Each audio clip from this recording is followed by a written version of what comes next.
Hello and welcome to the C3 Method Patreon Weekly Q&A with your host, Robert Polanic. Our goal is to educate you on everything health and fitness related with a clear, concise, and customized approach.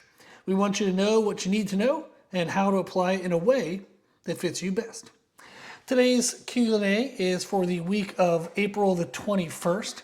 Sorry for those watching on Patreon and YouTube, I had to look down to kind of read through this intro because it's a little bit new for me.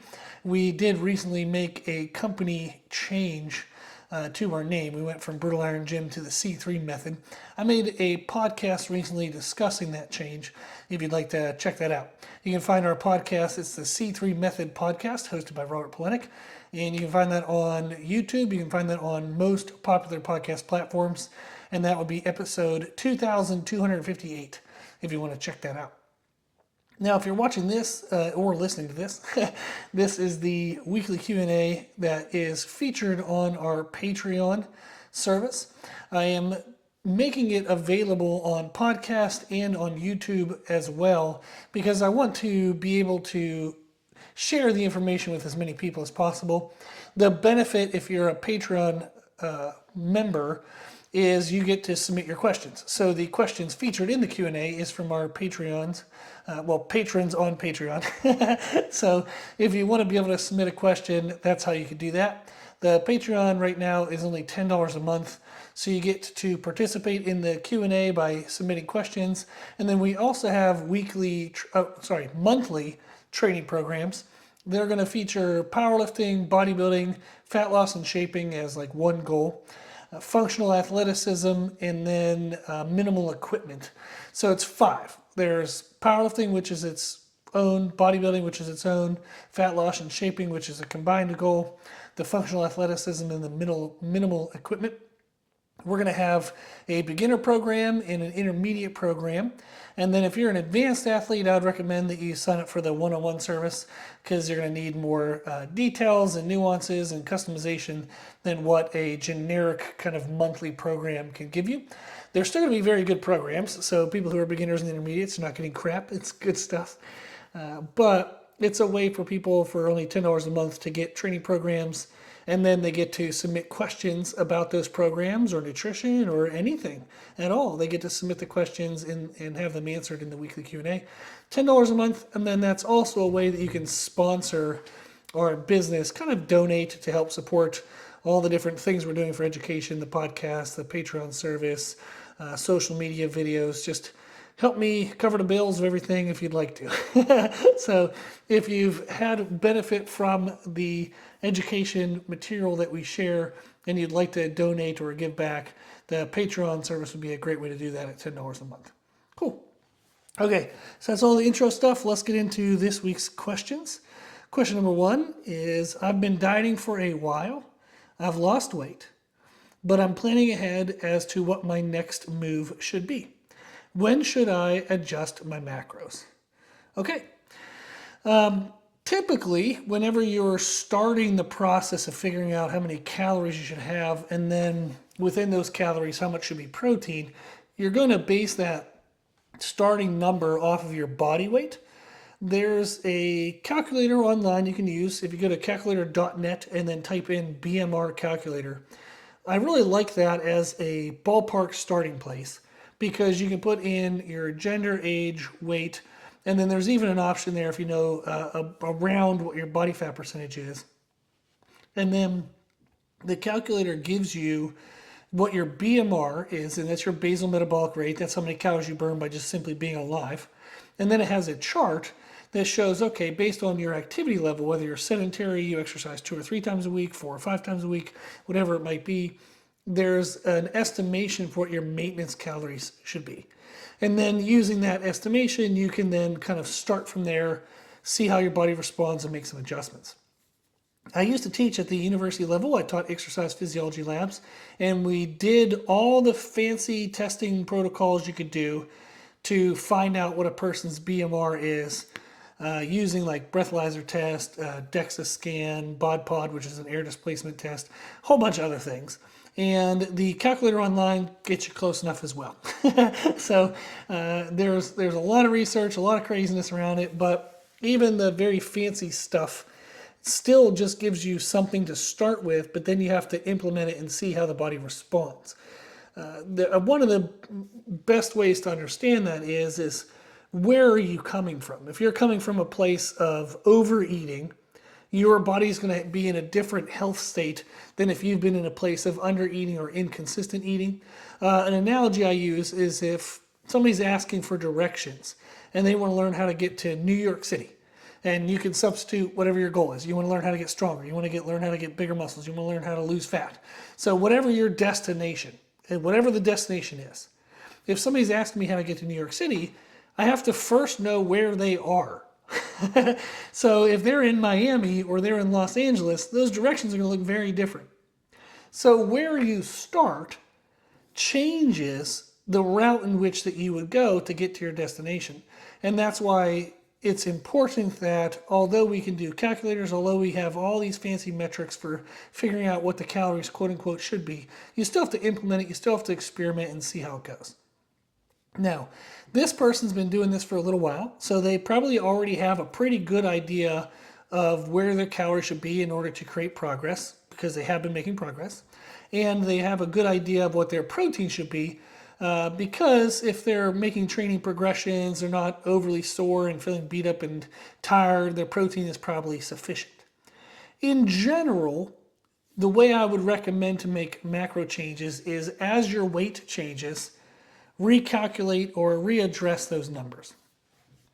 So if you've been eating, let's say 2,400 calories, and you've been losing weight at a rate that you like, but it's starting to plateau a little bit, then maybe you drop to 2,300 or 2,300 or 2,200, and you see how the body responds. You see how your energy is. You make 100, 200 calorie adjustments.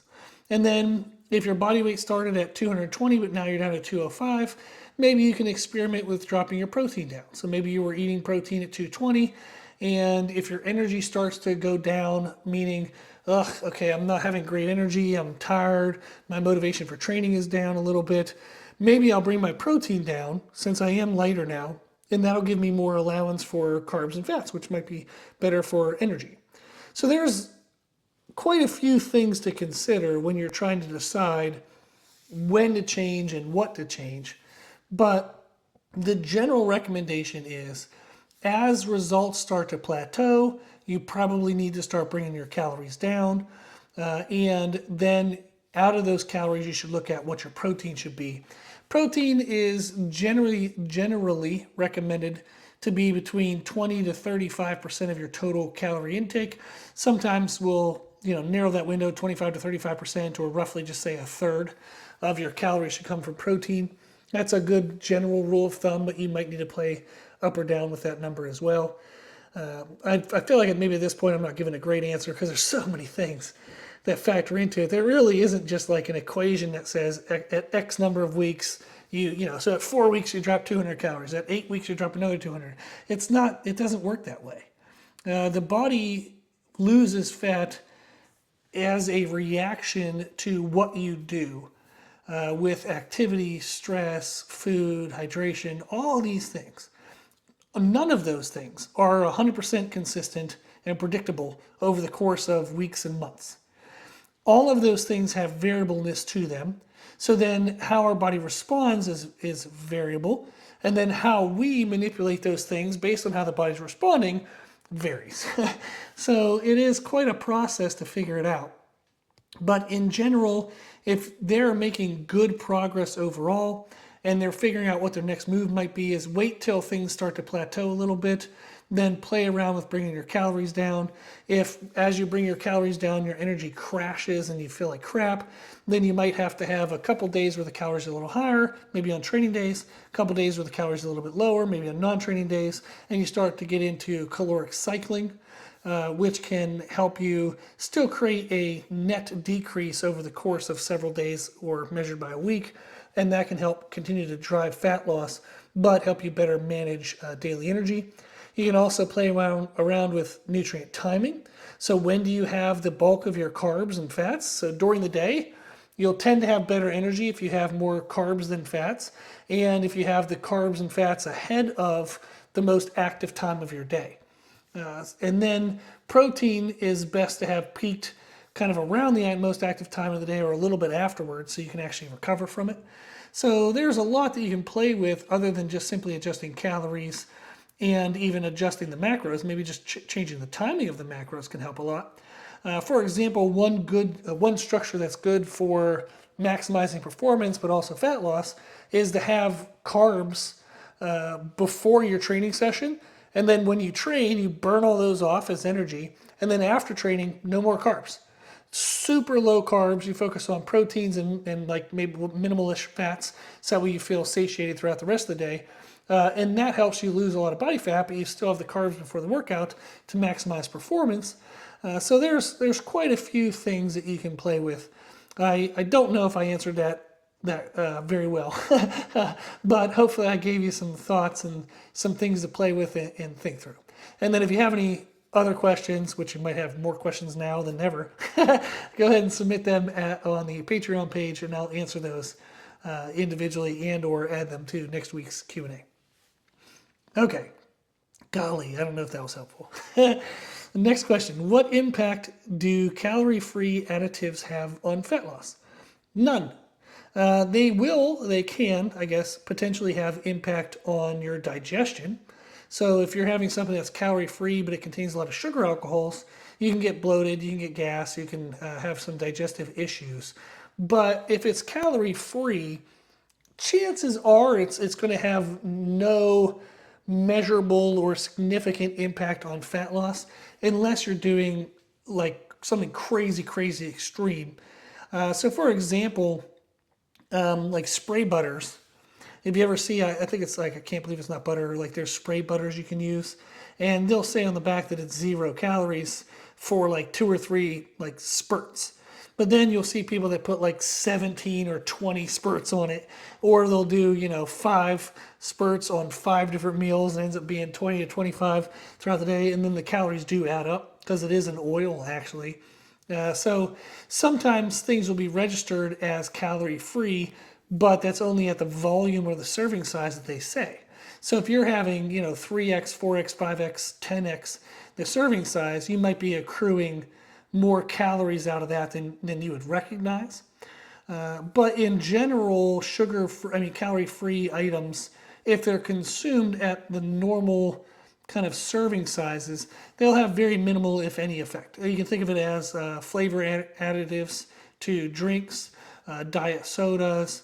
If you have a sugar-free dressing or a sauce, as long as you're staying within the recommended serving size, you're likely not going to see any real significant impact. The only caveat I would say to that is as somebody's dieting for a competition. So if you're getting ready for a bodybuilding show, maybe you do bikini, wellness, figure, women's physique, men's physique, classic physique, bodybuilding, any of those categories, the little nuances of those calorie-free things do start to matter later in a prep.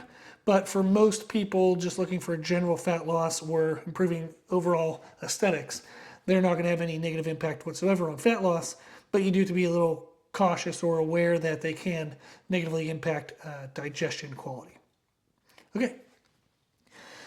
Next question. Do you ever incorporate scheduled refeed days into the week, or just based off of feel?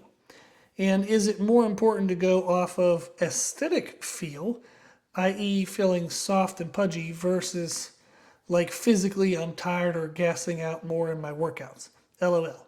Trying to learn a feel for what's normal and not just attribute my tiredness to food and overeat or eat in a way that doesn't align with my goals. Okay, so do you ever incorporate scheduled refeed days into the week? Yeah, I mean, this is a little bit built in on the way in which I manage my clients. So all of my clients have some degree of a caloric window.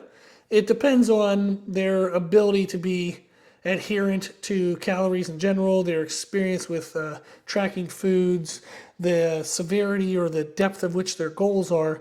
So some people can have like an 800 calorie window. Maybe they're supposed to be between 2,400 and 3,200 calories a day. So it can be a pretty big window.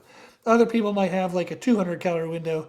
Maybe we want between 1,800 and 2,000 calories a day.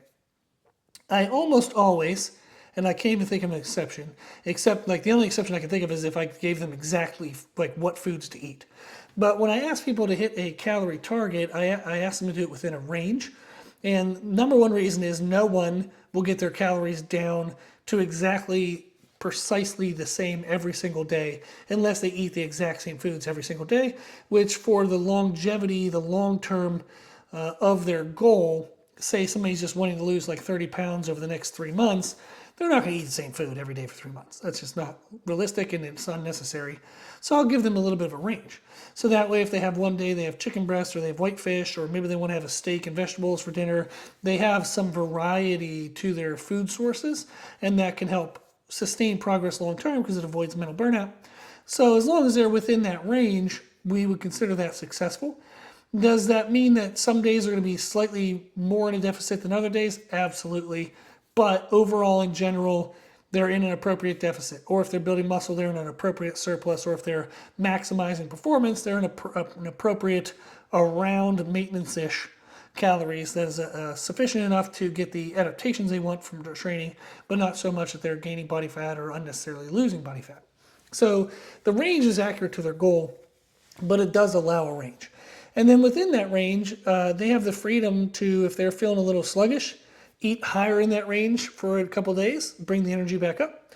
If they're feeling great, but they want to push for maybe more fat loss, or maybe they're feeling kind of puffy, they would bring those calories down within that range. So I like to give people freedom within a range that they can micromanage how they feel throughout like every day. So there's, in a sense, a refeed component already built into their program. If they feel a little crappy, low energy, low motivation, eat a little higher in the range for a couple days, and that tends to lessen. So they get in a better place. If they're feeling great energy and they're like, yeah, but I want to push for more fat loss, they'll push lower in that range, but they'll stay within the range. And then all of a sudden, they'll be dropping a little more fat, but then they'll probably run into low energy and then kind of bring those calories back up again. So there's already a little bit of variability within how they can use the range they have. When I do a refeed is in cases in which we're pushing for very significant or substantial results. I'll give myself as an example. So right now, this year, I am pushing to get leaner. Last year in the summer, around, I think it was like June, July last year, I was at 297. I was trying to build a lot of muscle, and my goal was to get to 300 pounds, just because I'd always wanted to be 300 pounds with 20-inch arms when I was 16 years old. I got to 297 and was having just major sleep issues. And I felt like, okay, even if I have a big meal, which I wouldn't do because it was cheating, I wanted 300 pounds of like good weight, not just because I ate a bunch of pizzas. But at 297, I was like, it's not worth 3 more pounds if my sleep is crap and I just feel like fat and lazy and can't move all day. So I went ahead and started dieting. I got down to 277 by the end of the year. So I started this year, 2025, at 277. I'm now down to 258. And I've played a little bit with up and down. So I've been as low as 249, went back up to 265. I'm back down now to 258. So I've been playing a little bit with refeeds and different pushing intensities. So what I tend to do with myself is I'll bring my calories down quite low for a couple days and push for fat loss.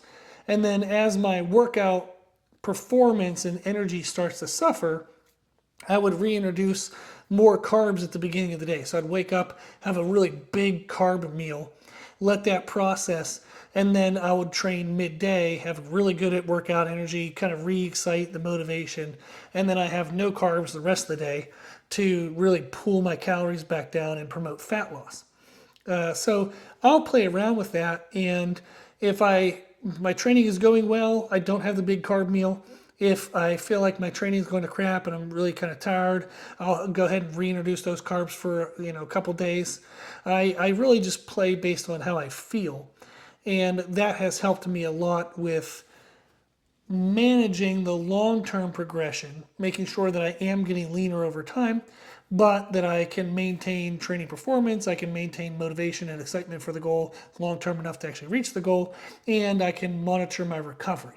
So if I start to feel achy in my joints, if I start to feel kind of like overly tired, then I would know I need to maybe reintroduce those carbs, let my body catch up, heal up a little bit, and then I can push again.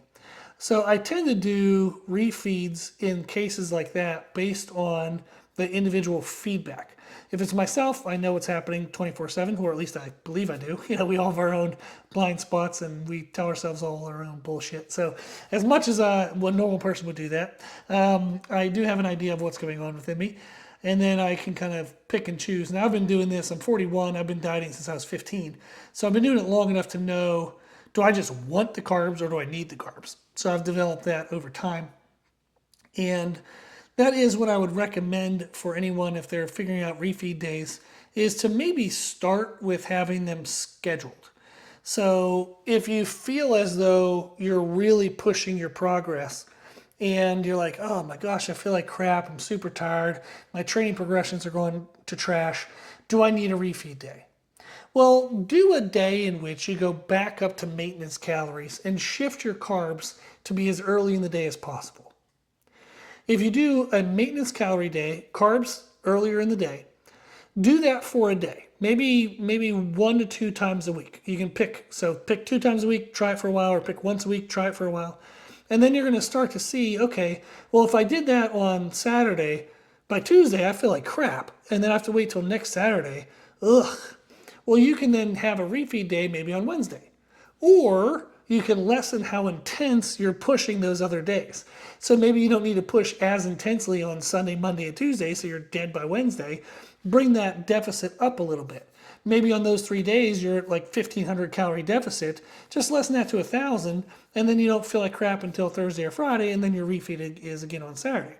It's a lot of give and take and playing around with what fits your schedule the best based on work and food availability and convenience, and then what fits your personality type. So some people can push real hard for 3 days, then they need a break. Some people can push for a week. Some people can push for 2 or 3 weeks. Some people will push for a month.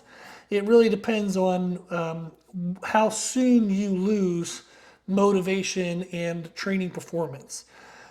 So there's a lot there in regards to information, but that is a recommendation, is to start with it at least once a week. See how you feel on that day, see how you feel the days after, and then see if that frequency is enough, or if you need to increase the frequency or lessen the intensity of the deficit on the days between the refeeds. And then refeed in general, I just go right to maintenance calories, and again, push your carbs earlier in the day. I don't think you really need to go above maintenance. You do start to then accrue body fat, and it has like a negative impact in regards to long-term progression.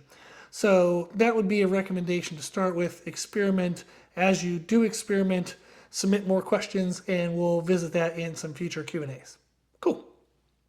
Okay. That was actually all of our nutrition questions, so just those 3. And then let's get into training. What do you think is the best music to listen to while working out? I want to maximize my performance, but I'm not always in the mood for aggressive music. I wondered if there were benefits to calmer music. Okay. The best thing to listen to while working out. I don't think there is a best. It's absolutely individual, and for every individual it can change. I know for myself, when I am crazy stressed in life, I actually won't listen to anything, or I'll listen to one song on repeat. This is actually such a predictable thing now that unfortunately Meredith will actually know. So if I'm training at home and I have our speaker on, she can hear a little bit of like the bass and stuff throughout the house. So she'll hear like a repeated bass line, and she was a dancer for like 20 some years. So she knows music very well. So I'll come upstairs and she's like, how you doing? Like, is everything okay? Because she automatically knows, okay, he listened to the same song for like 2 hours on repeat. He's probably a little stressed. So that's something I'll do. And then when I'm not as stressed, I do like to just listen to like regular music where it's actually a different song over and over again. So that's another thing. Sometimes I'll listen to calm music. Sometimes I listen to like I don't even know what the categories of music are. I don't like to listen to rap unless it's like old school, like 90s rap, like millennial, like highlights kind of rap.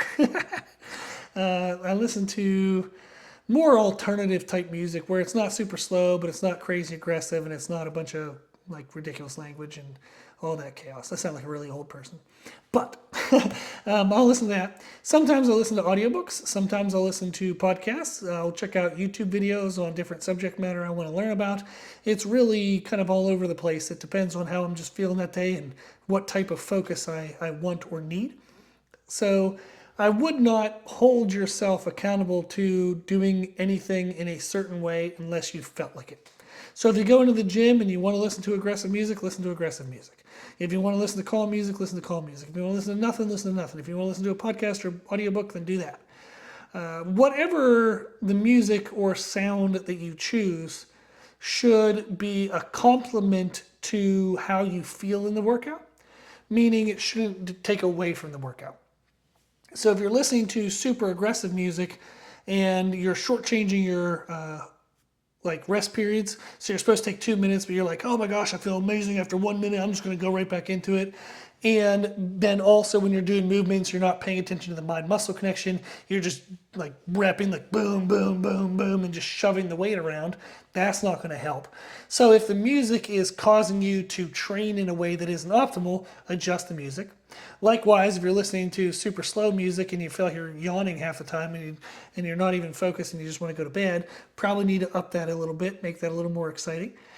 So really just pick something that's complementary to what you feel or need in that moment, and it shouldn't feel forced. That would be a general recommendation.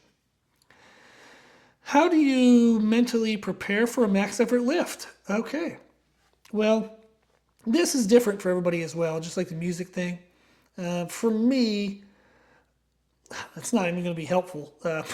So I'll say what I do, then I'll say what some other clients do. For me, when I get ready for a big lift, I'm excited for big lifts. I don't lift to a max effort very often in my training. So when I was doing powerlifting competitions, I would usually not do a true like 10 RPE. RPE is a rate of perceived exertion, and a scale of 5 to 10 is typically used in weight training. 5 is you're moving, but it's no challenge whatsoever. 6 and 7 is, okay, I'm moving, there's a very light burn. 8 is, I'm moving, this is hard, but I can do it with good form. 9 is, this is really hard, my form is starting to like waver a little bit. These might not be the best quality reps, but the thing is freaking heavy and I'm surviving. 10 is an all out, the best I could do, maybe I survive, maybe I don't. So I never did 10s in training except for competitions. And very arguably, somebody could look at me in competitions and say, that didn't even look like a 10, it was more like a 9. And I would say, you're right. Because my goal was to do multiple competitions and get better over time.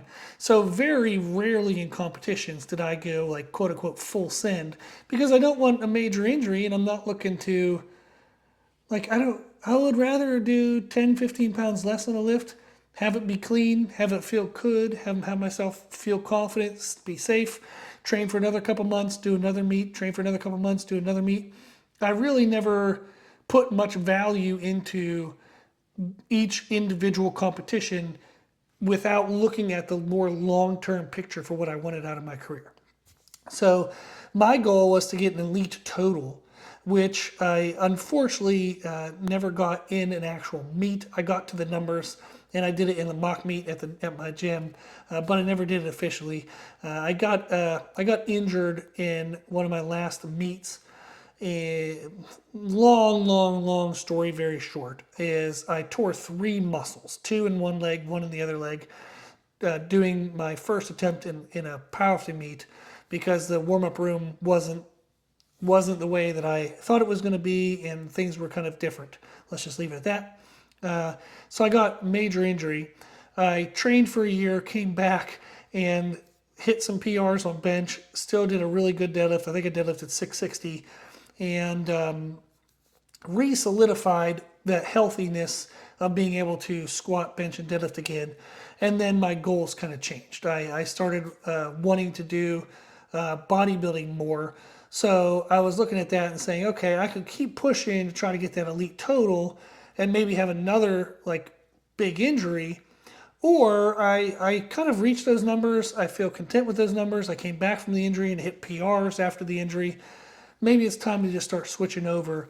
And this coincided with me switching the business from a public gym to being online.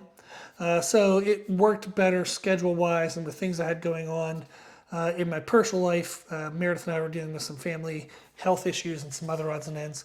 It just, there was everything in life coincided to where strength training probably wasn't going to be the best approach. Bodybuilding was going to be a better long-term approach. So I switched over. But back to the original question is when I would get ready for big lifts, I was excited for them. So I didn't really do anything. I just, like I put the weight on the bar, I looked at my timer. When my rest was up, I was like, hell yeah, let's go. And then I would go under the weight and do it. So what I would recommend if people do struggle with getting their mind in a positive place for max effort lifts is to review your cues.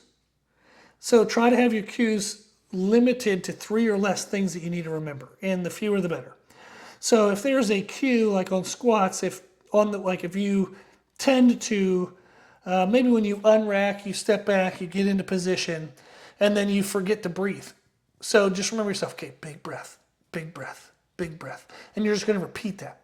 And that's your cue. So then when you walk back and you get into place, you remember big breath, and then bam, you do your lift. So sometimes it's helpful to give yourself 1, 2, or at most 3 things to think of. And then also reminding yourself that, okay, I've trained for this. Like everything I've done in training makes logical sense, hopefully. Logical sense that this attempt at a big heavy weight is reasonable. I reasonably should be able to get close to doing this. And if I don't do it, oh well, I'll miss the lift, I'll survive likely, and then I'll train for another 4 weeks maybe and come back and do it again. So it's not the end of the world, I'm not gonna die, and I don't have to give up my career of powerlifting and go knit for a living. If I miss a lift, who cares? It's just, that's the way the sport goes sometimes. So it's reminding yourself of your cues, reminding yourself that your training has prepared you for this, and then trying to think positively. Positive is, insanely significant, is you want to tell yourself, like, I'm excited for this, I'm ready for this, let's go. You do not want to tell yourself what not to do. So when you think of cues, think of doing cues, not doing cues. Meaning, make sure you don't look down. Make sure you don't do this. Don't give yourself don'ts. Give yourself do's. Do this, do this, do this. And it is much better for us to think of an action because it causes that action. When we think of a non-action, meaning don't do this, you then don't know what to do in place of that thing. So then you often will do the thing because you don't know what you're supposed to be doing other than the thing. So give yourself doing cues, not don't do cues. And then remind yourself to be positive. You can do this, crush this thing, let's have fun. This, all the positive things you can think of, all the self-motivation, happiness, all that. So that is what I'd recommend for getting yourself ready for max effort lifts, is to be excited, be positive, remind yourself what you're doing it for, and then go after it. Next question. I recently had to switch gyms due to a new job. The new gym is a commercial gym. Most of the machines don't feel like they match how my body moves. That stinks. The music is basic pop crap, and no one there trains hard. The environment sucks. How do you generate workout intensity when you have to train at a commercial gym? Okay.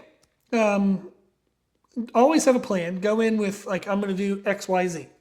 Now, with that plan, you do not want to think of specific machines, meaning I'm going to do this machine, then this machine, then this machine, because in busy commercial gyms, you can't always make sure you're going to get that machine. So thinking concepts. Think of like a back workout. I'm going to do some type of pull down, some type of row, then some type of shrug. So maybe that's your sequence. So when you get there, you're going to do a pull down. Maybe the cable pull down is busy, so you go to a pull down machine. Then for rows, maybe the row machine is busy, so you now move over and maybe do some dumbbell rows. Then for shrugs, everything's busy, but maybe you found a Smith machine, so you do some Smith machine shrugs.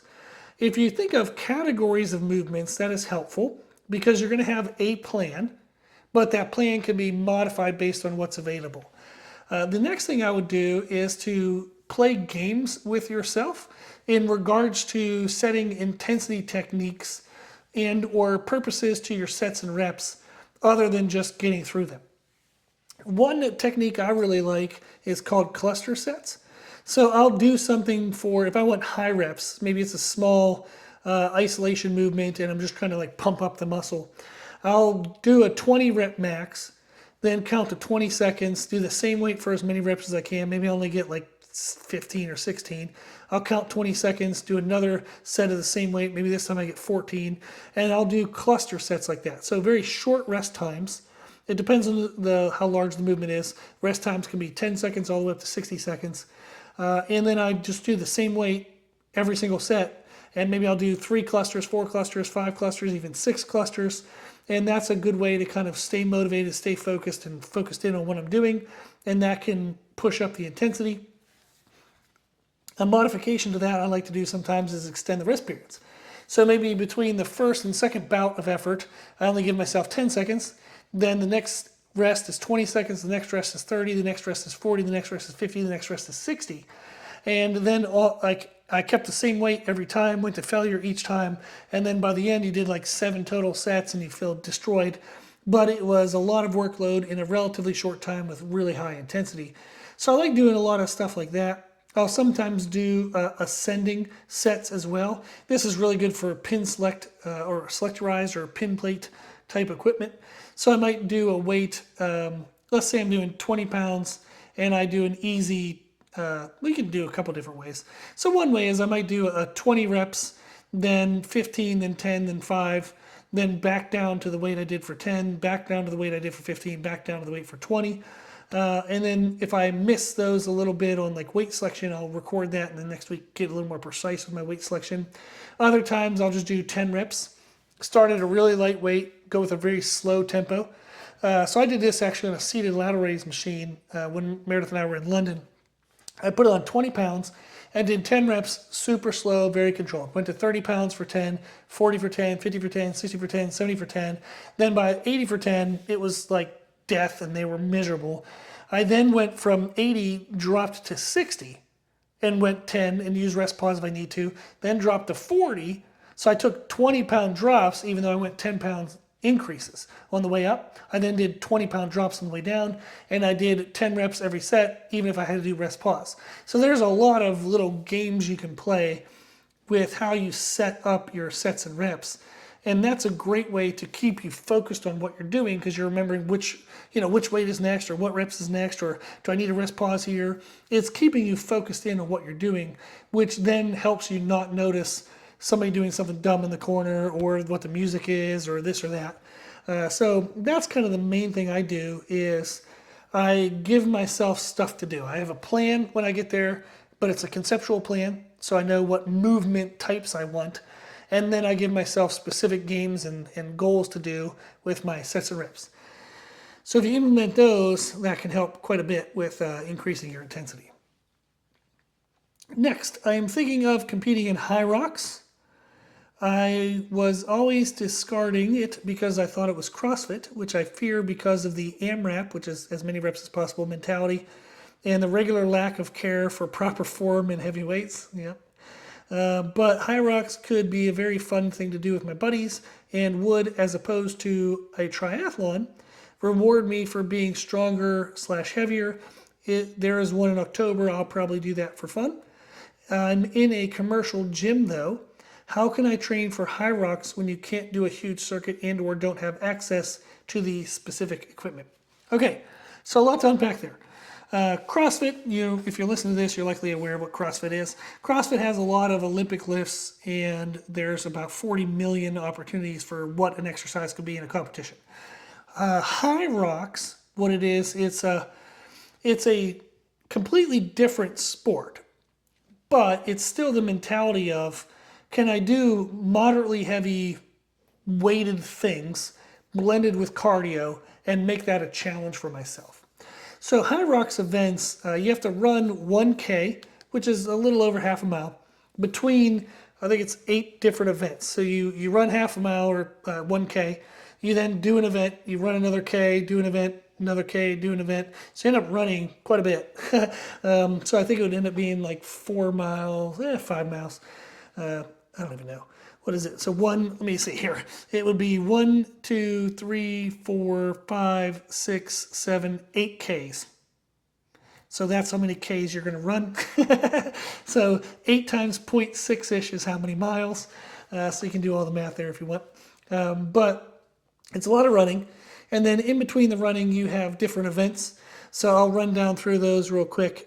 You have ski erg, then you have sled push, then sled drags, and then burpee bounds for distance. And then you have rower, farmer's carries with kettlebells.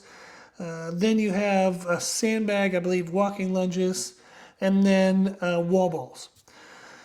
So it's a whole bunch of craziness, but there's no Olympic lifting in there. There's actually no barbells in there.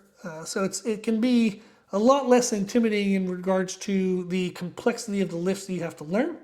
They're much more just functional movements, meaning it's not as technique dependent. There's a ton of technique within these individual movements. But if you, like for example, if you're going to do a barbell snatch, you don't just pick up a barbell and do that. Usually somebody's got to teach you what the heck that is and how to do it and where do you move this thing and that thing. Whereas if somebody says, hey, I just want you to go push this sled, there is a proper technique to pushing a sled, but for the most part, everybody's going to touch that sled and just start shoving it. So the barrier to entry, the friction to get started is much lower. So Hyrox events are gaining popularity. And then how you train for that in a commercial gym can be very challenging. I do have one client who is training in a commercial gym for a Hyrox event at the moment. So in answer to this question, I actually wrote this person an answer. I want to read through a little bit of what I told them as part of this Q&A. So there's a couple of options depending on the equipment the gym has, whether they have a skier, whether they have sleds. The one client I'm training, she has done Hyrox events before. She was a regional CrossFit athlete, so her work capacity is sky high. Her familiarity with these things is really good. She, at the moment, though, is having to train out of a basic commercial gym, which is crushing her soul, but we're surviving and we're getting through. So she doesn't have access to the ski erg, the rower, the sleds at the moment, or like sandbags or even I think she has kettlebells. So what we did is we have her training on a treadmill. This is going to hurt so many people's souls, like especially CrossFit athletes to hear this. But she is running on the treadmill. Then at the base of the treadmill, we have dumbbells and a step-up box. And what she's doing is she's creating the circuits within her workout. So she's running on the treadmill, and then we actually have bands attached to the hand rest on the treadmill. The one that goes across the front of your body that usually has those metal sensors to like check your heart rate. So she has bands on those. So she'll run and then she'll stop running, grab those bands, come off the back end of the treadmill, and we mimic doing a very low angled, very bent over position of ski ergs just to kind of like exhaust her. Then she gets back on, she runs for a little bit, then she'll come off, and the next thing we have her doing is dumbbell front rack step ups. And we're using that to mimic the sled push. Is that 100% the same? Hell no. But does it exhaust your lungs and your legs? Hell yes. So we're doing that. Then she'll get back on the treadmill, she'll run, and then we have her doing dumbbell hang hold toe squats, which is mimicking having to use very small steps to drag a sled. So it's basically very quad dominant extensions. So it's burning up her quads and getting her used to that. Then we get on the treadmill. Then she has some of the other things we're doing is we're doing burpees in place. We're doing dumbbell conventional deadlifts for high reps to mimic the rower. And then we're doing standing farmer's march. So farmers hold marches to mimic the kettlebell carries that you have to do in a Hyrox. Then we're doing front rack alternating reverse lunges. And the other one we have is a dumbbell goblet hold where you hold it like crosswise, like horizontally. So each dumbbell end is in each hand. And then we're doing thrusters. So Is it 100% accurate as to what she's going to feel in the Hyrox competition? No. But will that condition her and give her enough of a stimulus of misery to get her ready for Hyrox? Absolutely. So there are ways in which you can set up to do like Hyrox training in a commercial gym, depending on what equipment they have. So her structure, for example, all she needs is 2 light bands, a set of dumbbells, and a step-up box, and the treadmill. And that's been working out great. She's been kicking her own butt and dying doing the workouts that way. But it is possible, it is fun to set that up and try that stuff. So there's a couple exercise ideas for substitutions if you are training in a commercial gym and you're interested in doing Hyrox competitions. Okay. And then we only have one business question, like personal trainer question this week. So feel free to add more of those. If anybody's, over half of my clients are personal trainers, so all of y'all are welcome to add questions here. I know some of them are more price sensitive and business sensitive, so we do that in their individual one-on-one journals. But the question we have today in the Q&A was, how much should I charge for training sessions? In general, it's going to depend on the area that you live. You're going to be somewhat, I know this person, they're asking for in-person training sessions, not virtual. So the market where you live is going to dictate kind of the range that you can play within. If every gym around you is charging $60 an hour for training, well, that gives you a marker to think of. You can go under that, or you can do the same price but offer additional services as a way to quote-unquote undercut the market and draw people in. As you would maximize the people that you have for your time availability, you can then drop those extra services, or you can increase your price a little bit. And then as long as you're staying as full as you would like to be with clients, you can continue to experiment with charging more, and or maybe you charge more but add an extra service. As an example, a client I've been working with recently for just business consultations, she opened up a training center and she wanted to beat the local trainers in her area. One of the ways she decided to do that was to connect with me and learn how to do nutrition coaching. So she is adding nutrition coaching as a service to her personal training sessions, and she's advertising that because currently people are going to think like, okay, I can ask my trainer questions and they're going to help me kind of know what to eat. Generally, the advice is generic and anything you can find on Google. So she wants to be able to advertise customized programs, have before and after photos, really push that aspect of the service to differentiate herself from other trainers in her area.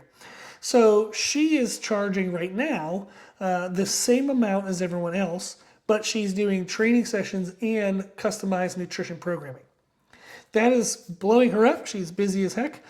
So now her next step would be is to start to increase that pricing offering. She has a couple choices. She can start to separate the two. She can do training only and nutrition as an additional service, or she can kind of keep it as a packaged deal, and people would have to pay a little bit more now just because she is full and she's doing well. So let's say comparatively, people in her area are charging $60 for 1 hour training session packaged together for X number of sessions per month. She can maybe charge $70 or $80 on average per session, but include the nutrition coaching as part of the service. And then she can kind of play with additional services beyond that. But that gives her some options. So the general, how much should I charge for training sessions, depends on how busy you want to be. If you want to be busy right away, undercut the market, get people in, be slammed, and then start to increase your prices and do that until people start to leave and maybe you get down to the number of hours that you would like to work. This is actually the method I used when I was younger and started when I started Brutal Iron Gym, the public gym that we had. I was just charging $20 an hour for training sessions. That is stupid cheap. I filled up, I was training 50 hours a week in person, face to face. So every single minute of the 60 minutes, I was in front of the person telling them what to do or talking to them or listening to them. So I was 50 hours. And then I was like, I am dying and I'm not making enough money and I'm still doing a bunch of other stuff like running the business, cleaning the gym and doing all this stuff. And at that time I was still teaching at the university. So 50 hours of in-person sessions plus teaching job. It was crazy, crazy, crazy.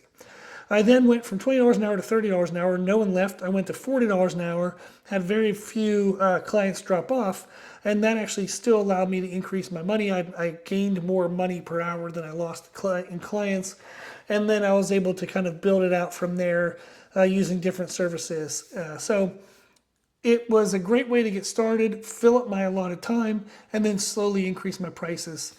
So that way I could make more money, but at least I had a pool of people already established, I had an income already established, and I had already generated the word of mouth. So if the local area was charging $60 an hour and I'm like, oh, I'm going to be a great trainer, I'm better than everybody else, I'm going to charge $80 an hour. Doesn't help you if no one signs up. So you can eventually charge $80 an hour, or you can eventually overshoot the market, but you got to prove that first. You got to build some word of mouth, you got to build clientele first. So that gives you an idea, is you can kind of match the market and do better services, or you can undercut the market and or do better services. But that kind of gives you an idea of where to start or how to start and see how it grows from there. Awesome. Okay, so that was all of our questions for this week's Q&A. And remember, if you would like to submit a question for the Q&A, sign up to be a patron on Patreon for $10 a month, and then you can submit your questions. I will answer them. I answer all the questions in the Q&A here, and then I often will send private messages with extra information, just because I want to make sure people get the information they need. So you'll definitely get your questions answered for sure. And then also you'll get access to those training programs. Again, there was 5 topics: powerlifting, bodybuilding, fat loss and shaping, functional athleticism, and then minimal equipment. And we have beginner programs and intermediate programs. I'll be loading all of that throughout the rest of this week and the weekend, so that way you can see what those programs are for the upcoming month. And then they are updated and brand new every 4 weeks, every month. So it's a great way to get some good training programming and then be able to ask any question you want for $10 a month. So I think it's a good service. Hope so. We do have people participating now, which is great, and the more the merrier. So hopefully it continues to grow. Okay, if you need anything, reach out to me. My email is c3method@gmail.com, and the 3 is spelled out THREE. So it's CTHREE method@gmail.com.